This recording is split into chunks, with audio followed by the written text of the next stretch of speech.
जय माता दी, जय माँ कामाख्या।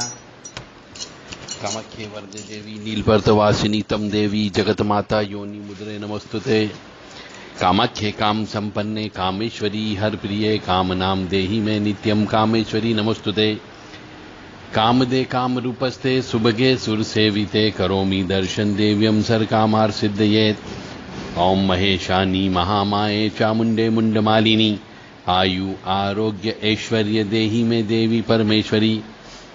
ओम जयंती मंगला काली भद्रकाली कपालिनी दुर्गा क्षमा शिवा धात्री स्वाहा सदा नमस्तुते। ओम सर्वमंगल मांगल्ये शिवे सर्वासादिके शरण्ये त्र्यंबके गौरी नारायणी नमस्तुते।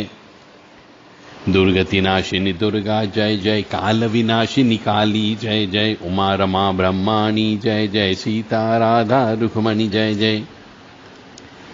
महालक्ष्मी नमस्तुभ्यं नमस्तुभ्यं सुरेश्वरी, हरि प्रिये नमस्तुभ्यं नमस्तुभ्यं दयानिधि।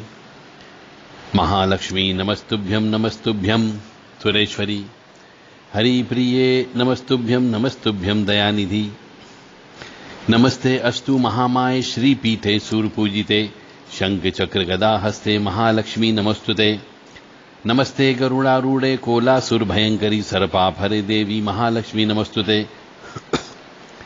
सर्वज्ञ सर्वरदे सर्वदुष्ट भयंकरी सर्वदुखरे देवी महालक्ष्मी नमस्तुते। सिद्धि बुद्धि प्रदे देवी भुक्ति मुक्ति प्रदायिनी मंत्रमूर्ते सदा देवी महालक्ष्मी नमस्तुते। अद्यंतरहिते देवी अद्य शक्ति महेश्वरी योग जे योग संभूते देवी महालक्ष्मी नमस्तुते। स्थूलशुच महारोदे महाशक्ति महोदरे महापापहरे देवी महालक्ष्मी नमस्तुते। श्वेतांबर धरा देवी नाना अलंकार भूषिते जगते सिद्ध जगत मातर देवी महालक्ष्मी नमस्तुते। पद्मासन स्थिते देवी परम ब्रह्म स्वरूपिणी परमेश्वरी जगत मातर देवी महालक्ष्मी नमस्तुते। जो मनुष्य इन स्तुतियों को रोजाना कम से कम 11 बार सवेरे और 11 बार शाम को जप करता है उस मनुष्य के ऊपर मां भगवती आद्य शक्ति भवानी की कृपा अवश्य प्राप्त होना ही होना है। क्योंकि ऐसा कहा जाता है कि हम जैसा सोचते हैं वैसे ही बन जाते हैं और वैसा ही हमारे साथ होने लगता है।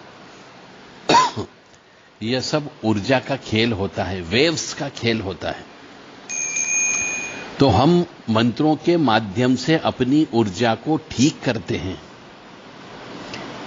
हम मंत्रों के माध्यम से अपनी ओरा को रिपेयर करते हैं।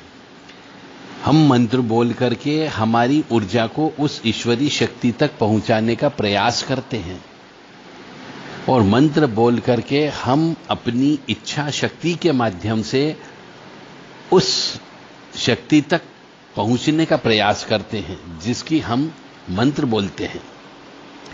इसलिए इन मंत्रों को बोला करो ताकि आपके घर में दुख दरिद्रता नहीं होगी और ऋण नहीं चढ़ेगा।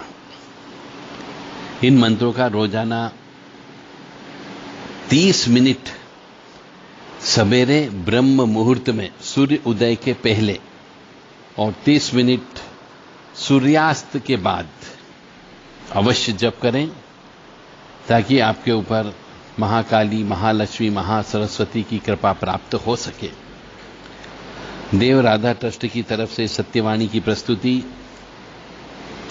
हम ये चाहते हैं कि आप ऋण में न रहो। हम ये चाहते हैं कि आप दरिद्री भी न रहें। हम ये भी चाहते हैं कि आप सुखी रहें, स्वस्थ रहें, समृद्ध रहें। परंतु आप हमारी धर्म संस्कार संस्कृति परंपरा परिपाटी रीति रिवाज को अपनाओगे तो यदि आप परंपरा को नहीं मानते हो तो कष्ट तो होगा ही होगा। यदि आप हमारे रीति रिवाज को नहीं मानोगे तो भी कष्ट होगा। क्योंकि कुल देवी देवता रीति रिवाज और परंपरा से जुड़े हुए हैं और आपके पितृ वो संस्कार संस्कृति से जुड़े हुए हैं। तो जिस भी मनुष्य को यदि सुखी रहना है तो अपने पितरों को, अपने कुल देवी देवता को प्रसन्न करके रखना ही पड़ेगा। और इनकी प्रसन्नता का एक ही उपाय है कि हमारी धर्म, संस्कार, संस्कृति, परंपरा, रीति रिवाज, मान्यता, प्रथा, इनका अक्षरशः पूर्णतः पालन किया जाए। यदि आपने इनमें से किसी भी एक चीज को तोड़ने का प्रयास किया तो कष्ट की प्राप्ति होगी ही होगी, मानो या न मानो। और नहीं मानोगे तो कष्ट तो मिलेगा ही मिलेगा, तरह तरह के से कष्ट मिलेगा। आपके पैसे बर्बाद हो जाएंगे। आप कमाओ पैसा, बहुत पैसा कमाओ, परंतु वो पैसा आपका बीमारी दुखी में चला जाएगा, एक्सीडेंट हो जाएगा, शारीरिक कष्ट तो भुगतना ही पड़ेगा, मृत्यु तुल्य कष्ट प्राप्त होगा, टांगों में राड़े डल जाएगी, मौत भी हो सकती है। यदि आपने अपने कुल देवता, कुल देवी, इष्ट देवता, स्थान के देवता को यदि नमन नहीं किया, उनको नहीं पूजा,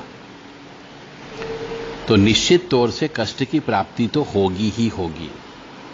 चाहे आप कितने ही पढ़ लिख गए हो, कितने ही बड़े आदमी बन गए हो, कितना ही पैसा आप कमाते हो, परंतु यदि आपने इनको नहीं पूजा तो आप अपने जवान बेटे की मौत को अवश्य देखोगे। हम देखते हैं बहुत बड़े बड़े हॉस्पिटल के डॉक्टर होते हैं, बहुत बड़ा हॉस्पिटल बना लिया, पैसे पे पैसा आता जा रहा, स्टोरी पे मल्टी स्टोरी बनाते जा रहे हैं, परंतु उनके जवान बेटे की मौत हो जाती है। जिसके लिए उन्हें हॉस्पिटल बनाया है उसी की मौत हो जाती है। जिसका वो इलाज अन्य लोगों को ठीक करे, उसी बीमारी से उनका लड़का मौत के ग्रास चला जाता है या एक्सीडेंट में मौत हो जाती है।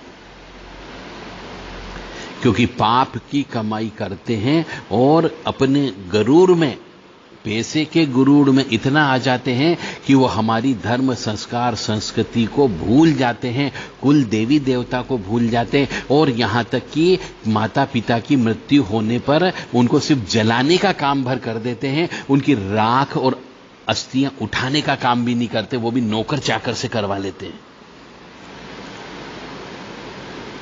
और विसर्जन करने का काम भी नहीं करते। मतलब ये हमारी संस्कार है कि हमारे बड़े बुजुर्ग जो मर चुके हैं उनकी तीसरा किया जाए, राख को उठाया जाए, अस्थियों को उठाया जाए, विधिवत पूजन अर्चन करके अस्थियों को बड़ी पवित्र नदियों में विसर्जन किया जाए। परंतु कुछ लोग जिनके पास बहुत पैसा हो जाता है वह इन सब चीजों को छोड़ देते हैं और अंततः उनके वंश का नाश हो जाता है। उनका वंश चलाने वाला ही नहीं रहता है, हॉस्पिटल के लिए ट्रस्ट बनाना पड़ते हैं और कोई दूसरा ही उसका उपयोग करता है। तो ऐसा क्यों हो गया? क्योंकि उनने अपने धर्म, संस्कार, संस्कृति, परंपरा, परिपाटी, रीति रिवाज और मान्यता, प्रथा को छोड़ दिया। हमारे यहां विभिन्न परंपराएं हैं, अलग अलग क्षेत्र की अलग अलग परंपरा, अलग अलग देवता की अलग अलग परंपरा है। उन देवता के अनुसार तो चलना ही पड़ेगा, और नहीं चलोगे तो जीवन बर्बाद होगा ही होगा, वंश का नाश होना ही होना है। इसीलिए धर्म, संस्कार, संस्कृति, परंपरा से जुड़े रहो। इसी तारतम्य में हम आपको एक कथा सुनाने जा रहे हैं।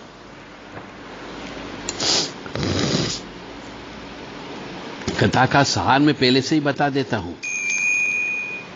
कथा का सार यह है कि मनुष्य का भाग्य केवल प्रारब्ध से निर्मित नहीं होता, अपितु सद्कर्म और आशीर्वाद से भी प्रभावित हो जाता है।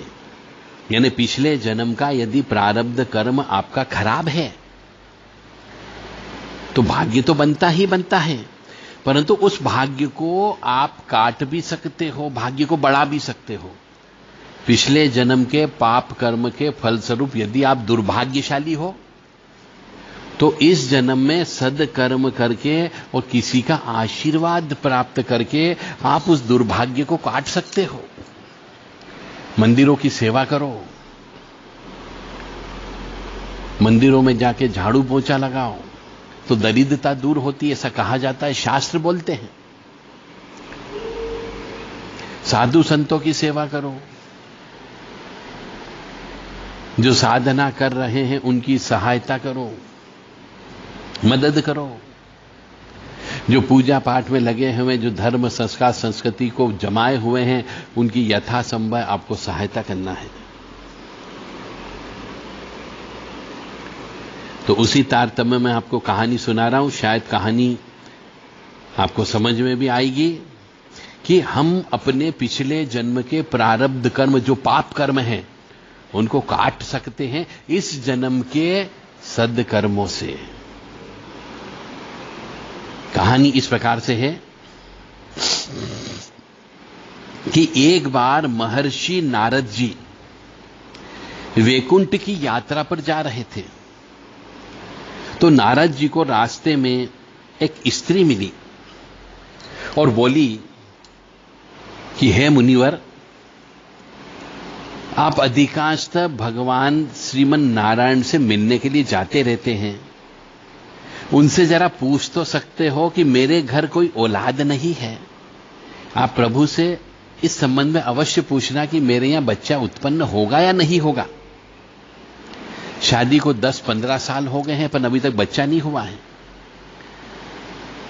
नारद जी स्वयं आशीर्वाद देने में सक्षम थे, क्योंकि नारद जी श्रीमन नारायण नारायण कई वर्षों तक लगातार जप करते रहते हैं, घूमते रहे हैं, तो उन्हें तो ये सिद्धि है ही। पर उन्होंने वो प्रश्न लिया और नारद जी ने कहा ठीक है, मैं श्री हरि विष्णु जी से पूछ लूंगा। इतना कहकर नारद जी नारायण नारायण कहते हुए अगली यात्रा पर चल पड़े।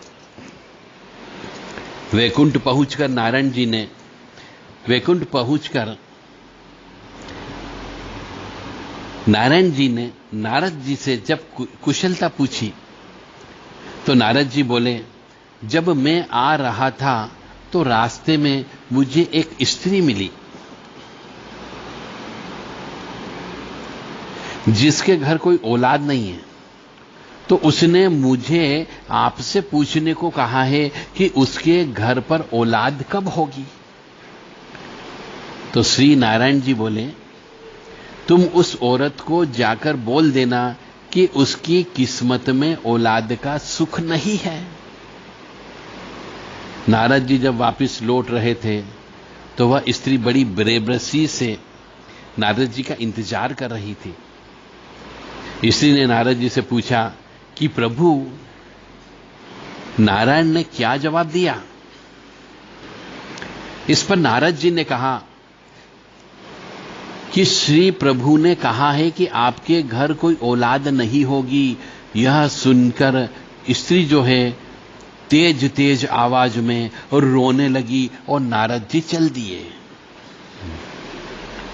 कुछ समय बीत गया, गांव में एक योगी आए, वह भी नारायण नारायण बोल रहे थे और उस साधु ने उस स्त्री के घर के पास ही यह आवाज लगाई कि जो मुझे एक रोटी देगा मैं उसको नेक औलाद दूंगा। यह सुनकर वो बांझ औरत जल्दी से एक रोटी बना के लाई और जैसा उस योगी ने कहा था वैसा ही हुआ। उस स्त्री के घर एक बेटा पैदा हुआ और उस स्त्री ने बेटे की खुशी में गरीबों में खाना बंटवा दिया, ढोल बजवाए। कुछ वर्षों बाद जब नारद जी पुनः वहां से गुजर रहे थे तो वह स्त्री कहने लगी, क्यों नारद जी, आप तो हर समय नारायण नारायण करते रहते हैं। आपने तो कहा था कि मेरे घर औलाद नहीं होगी, पर ये देखो मेरा राजकुमार बेटा आपके सामने खड़ा है। फिर उस औरत ने उस योगी के बारे में भी बताया। तो नारद जी को इसका जवाब चाहिए था कि यह कैसे हो गया। वह जल्दी जल्दी श्री नारायण धाम की ओर पहुंच गए और प्रभु से यह बात कही कि प्रभु, आपने तो कहा था कि उस स्त्री के घर औलाद नहीं होगी, तो क्या उस योगी में, क्या उस साधु में आपसे भी ज्यादा शक्ति है कि आपकी बात को काट दिया? तो श्रीमन नारायण बोले, आज मेरी तबीयत कुछ ठीक नहीं है, मैं आपकी बात का जवाब बाद में दूंगा, पहले आप मेरे लिए औषधि का इंतजाम करो। तो नारद जी बोले, आज्ञा दीजिए प्रभु, कौन सी औषधि लाना है? तो श्रीमन नारायण बोले, नारद जी आप भूलोक में जाओ, भूलोक यानी पृथ्वी लोक में, जहां पर की वह स्त्री रहती थी, और एक कटोरी मानव रक्त लेकर के आना है। नारद जी कभी इधर कभी उधर घूमते रहे, पर एक प्याला मनुष्य का रक्त नहीं मिला। उल्टा लोग उपहास करते थे कि नारायण बीमार है। चलते चलते नारद जी किसी जंगल में पहुंच गए। वहां वही साधु मिला जिसने उस स्त्री को बेटे का आशीर्वाद दिया था, एक रोटी के बदले में। वह साधु नारद जी को पहचानते थे। उन्होंने कहा, अरे नारद जी, आप इस जंगल में इस वक्त क्या कर रहे हैं? इस पर नारद जी ने जवाब दिया कि मुझे श्रीमन नारायण ने किसी इंसान का रक्त लाने को कहा है। यह सुनकर साधु खड़े हो गए और बोले कि प्रभु ने किसी इंसान का रक्त मांगा है। उसने कहा, आपके पास कोई छुरी या चाकू है क्या? नारद जी ने कहा, वह तो मैं हाथ में लेकर घूम रहा हूं। उस साधु ने अपने शरीर से एक प्याला रक्त निकाला और नारद जी को दे दिया। नारद जी वह रक्त लेकर नारायण जी के पास पहुंचे और कहा, आपके लिए मैं औषधि ले आया हूं जो आपने मंगाई थी। तो नारायण ने कहा, यही आपके सवाल का जवाब भी है। जिस साधु ने मेरे लिए एक प्याला रक्त मांगने पर अपने शरीर का रक्त भेज दिया, क्या उस साधु के दुआ करने पर मैं किसी को बेटा नहीं दे सकता था? उस बांझ स्त्री के लिए उस साधु ने दुआ की, तो उस बांझ स्त्री के लिए आप भी तो दुआ कर सकते थे, पर आपने ऐसा नहीं किया। रक्त तो आपके शरीर में भी था, आप भी रक्त दे सकते थे, परंतु आपने रक्त नहीं दिया।